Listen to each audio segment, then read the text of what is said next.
সুপ্রিয় দর্শক, আসসালামু আলাইকুম। স্বাগত জানাচ্ছি রয়্যাল বাংলা টিভি সংবাদে। সাথে আছি আমি শায়লা শারমিন।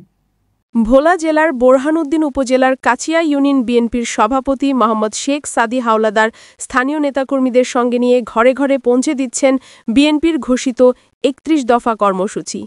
দলীয় প্রধান জননেতা তারেক রহমানের এই ৩১ দফার নির্দেশনা জনগণের কাছে তুলে ধরার জন্য আলহাজ মোহাম্মদ হাফিজ ইব্রাহিম বিশেষভাবে নির্দেশ দেন।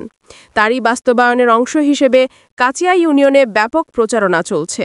বিস্তারিত দেখুন ভোলা বোরহানউদ্দিন থেকে প্রতিনিধির পাঠানো ভিডিও চিত্রে। সুপ্রিয় দর্শক, রয়্যাল বাংলা টিভির পক্ষ থেকে সকালকে শুভেচ্ছা। আমি এই মুহূর্তে রয়েছি ভোলা জেলার বোরহানউদ্দিন উপজেলার কাচিয়া ইউনিয়ন বিএনপির সভাপতি রয়েছে শেখ সাদি হাওলাদার, তার কার্যালয়ে উপস্থিত রয়েছে। আমরা আজকে জানতে চাইব সাবেক ভোলা আসনের সংসদীয় যে এমপি ছিলেন হাফিজ ইব্রাহিম, তার নেতৃত্বে বর্তমান মাঠ পর্যায়ে তারেক রহমানের ৩১ দফা বাস্তবায়নে কিভাবে কাজ করতে যাচ্ছেন আমরা আজকে জানতে চাইব। আমাদের নেতা বোরহানউদ্দিন ও দৌলত খান গণমানুষের নেতা বিএনপির মনোনীত প্রার্থী জনাব আলহাজ হাফিজ সাহেবের নির্দেশ মোতাবেক আমরা আমাদের বিএনপির ভারপ্রাপ্ত চেয়ারম্যান জনাব তারেক রহমানের ৩১ দফা আমাদের এলাকায় প্রত্যেক ঘরে ঘরে আমরা পৌঁছিয়ে দিয়েছি এবং আমাদের নেতা আমাদেরকে নির্দেশ দিয়েছে, আমাদের নেতা আলহাজ হাফিজ সাহেব, যে প্রত্যেক বাড়ি বাড়ি যায় আগামী দিনে যদি বিএনপি ক্ষমতায় আসে তাহলে আমরা বিএনপি কি করবে, এই ৩১ দফা তোমরা প্রত্যেক ঘরে ঘরে যায় পৌঁছিয়ে দিও। আমরা শহীদ রাষ্ট্রপতি জিয়াউর রহমানের আদর্শে আমরা বিএনপি করি। শহীদ রাষ্ট্রপতি জিয়াউর রহমান বাংলাদেশে স্বনির্ভর করে খাল খনন করেছে, খাল খনন করে এই ধানের সেচের ব্যবস্থা করেছে, গার্মেন্টস ফ্যাক্টরি করেছে, আমাদের গার্মেন্টস ফ্যাক্টরির আমাদের পোশাক বিদেশে রপ্তানি করেছে।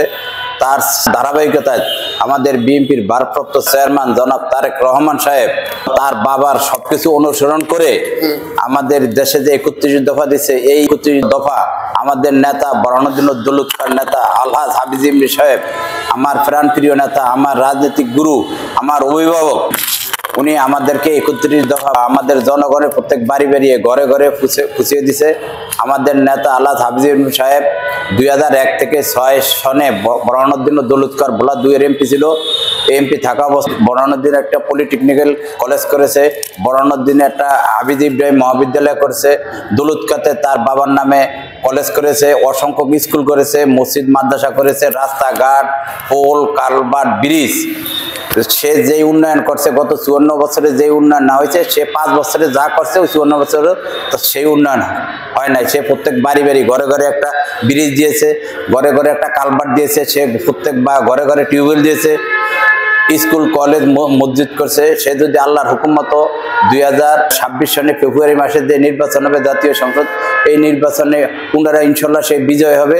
বিজয় হলে বাকি যেই কাজগুলো আমাদের বড় কাজগুলি শেষ হয়ে গেছে, ছোট যে ওই কাজগুলি রিপেয়ারিং যা আছে এগুলি বাকি কাজগুলি আমাদের নেতা আলহাজ হাফিজ সম্পন্ন করবে। আমাদের নেতা বোরহানউদ্দিন দৌলত খান গণমানুষের নেতা আলহাজ হাফিজ ইব্রাহিম সাহেব আমাদেরকে নির্দেশ দিছে যে আমরা আমাদের এলাকায় যারা অন্য দলের লোক আছে, আওয়ামী লীগ অন্য দলের লোক আছে, তাদের সাথে প্রতিহিংসা রাজনীতি না করার জন্য এবং কারোর সাথে কোনো খারাপ আচরণ যেন না করি। হিন্দু, বৌদ্ধ, খ্রিস্টান, মুসলমান যারা আছে আমরা পরস্পর ভাই ভাই।